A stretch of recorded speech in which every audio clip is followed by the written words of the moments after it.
Thanks for joining us for another Practical to Tactical Canine video. This morning we're going to take a look at some long lines and some of the evolution of the long line and talk about something that is a mainstay in tactical dog training, which is the lifting and lowering for tactical obstacles, and is also a precursor to fast roping these dogs out of a helicopter. So this morning we don't have an unprotected edge here at the house, so we're going over the rail, which is fine. You might be in a tactical situation and need to go over the rail on a balcony or some such. But we're going to talk about the long lines. This is the first long line. I made two of these 15 years ago with a Bronze Italy equine bolt snap from Tractor Supply and the same tubular nylon that I'm still using right now. This and the other leash have served me well for 15 years. But it's still a bolt snap, and there's still a little bit of a hazard with your attachment point being able to push back out of that bolt snap for it to get hung up. This is my improved long line, still the same 4,000 pound mil-spec tubular nylon, but now we're using the same closure as our cut line long and cut line short. This is our climbing rated 18 kilonewton closure. This thing is very secure when it's under load. We've put a pull handle on here to make opening it easy, but you can see as a closure rated for climbing, this thing is a lot more secure than just our standard bolt snap.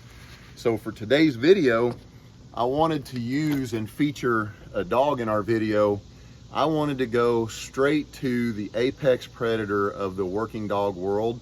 I want to use the pinnacle of canine athlete, the Belgian Malinois. I really felt like that's what would showcase this as a P2T tactical side video, the lifting and lowering. That is exactly what I wanted to use, but we don't have that. We have Thomas. So Thomas is our Malinois name only. This is his first time in a vest. Thomas almost never wears a collar unless we're going to Tractor Supply. So it's a new experience for him. Thomas, come here. So Thomas has also never been lifted or lowered, by the way. So this is going to be a morning of a lot of firsts for him. So we're going to see how that goes. We're going to use some nice leather gloves. Don't use any of the soft palm tactical gloves. The leash will burn through those. Trying to think of other gloves to stay away from. Fast roping gloves, some Petzl mountaineering gloves. Nice good leather work gloves. These have just a reinforced palm.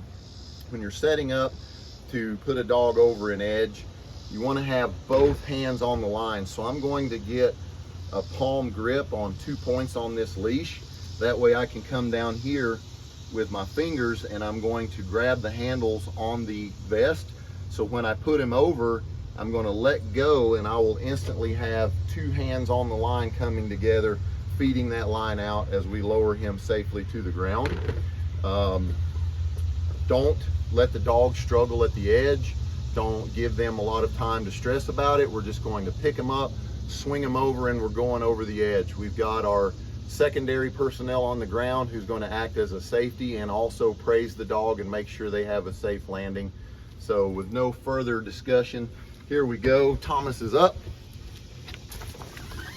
and to the ground safely. What do you tell him? Don't forget No, what do you tell Thomas? Good boy. Yeah, you got to praise him. He just did good. Now what do you tell people? Make sure you like and subscribe the video, and make sure you check us out on Instagram, Facebook, and YouTube.